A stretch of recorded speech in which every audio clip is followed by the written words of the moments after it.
Hi అండి. Hello అందరికీ. తాలింపు అరటికాయ కూర ఒక్కసారి ఇలా చేసి పెట్టండి. అందరూ భలే ఇష్టంగా తినేస్తారండి. అంతేకాదు మార్కెట్ నుండి మళ్ళీ మళ్ళీ తెచ్చుకుంటారు. అంత రుచిగా ఉంటుందండి.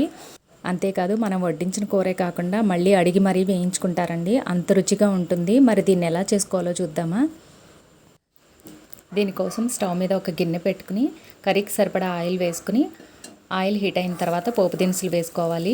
శనగపప్పు, మినపప్పు, జీలకర్ర, ఆవాలు, కొంచెం మెంతులు, ఎండుమిర్చి, కరివేపాకు వేసుకుని అవి కాస్త దోరగా వేగిన తర్వాత చిన్నగా కట్ చేసుకున్న ఉల్లిపాయ ముక్కలు, పచ్చిమిర్చి ముక్కలు కూడా వేసుకుని వీటిని మూత పెట్టుకుని దోరగా వేయించుకోవాలి.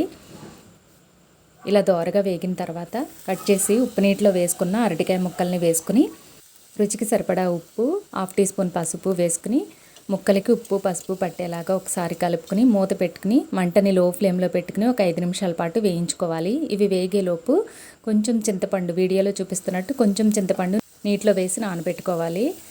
చూడండి, ఇప్పుడు ఒక 5 నిమిషాల తర్వాత అరటికాయ ముక్కలు ఇలా బాగా మగ్గిన తర్వాత కట్ చేసి ఉంచుకున్న టమాటా ముక్కలు కూడా వేసుకుని మూత పెట్టుకుని మళ్ళీ ఒక 2-3 నిమిషాలు టమాటా మగ్గే వరకు మగ్గించుకోవాలి. టమాటా ఇలా మగ్గిన తర్వాత 2 టీ స్పూన్ల కారం వేసుకుని మొత్తం అంతా ఒకసారి కలుపుకుని మనం నానబెట్టి ఉంచుకున్న చింతపండు గుజ్జును కూడా వేసుకుని అలాగే కొన్ని నీళ్లు కూడా వేసుకుని మొత్తం అంతా ఒకసారి కలుపుకుని మూత పెట్టుకుని గ్రేవీ దగ్గర పడే వరకు ఉడికించుకోవాలి. చూడండి, ఇలా బుడగలు వచ్చి దగ్గర పడిన తర్వాత మరీ దగ్గర పడకుండా ఇలా గ్రేవీగా ఉండేలా చూసుకోవాలి. ఇలా ఉడికిన తర్వాత లాస్ట్లో కొత్తిమీర తరుగు వేసుకుని మరో 2 నిమిషాల పాటు ఉడికించుకుని స్టవ్ ఆఫ్ చేసుకుని సర్వ్ చేసుకోవడమేనండి. చాలా రుచిగా ఉంటుంది, చాలా బాగుంటుంది. మంచి గ్రేవీతో పుల్ల పుల్లగా కారం కారంగా చాలా రుచిగా ఉంటుందండి.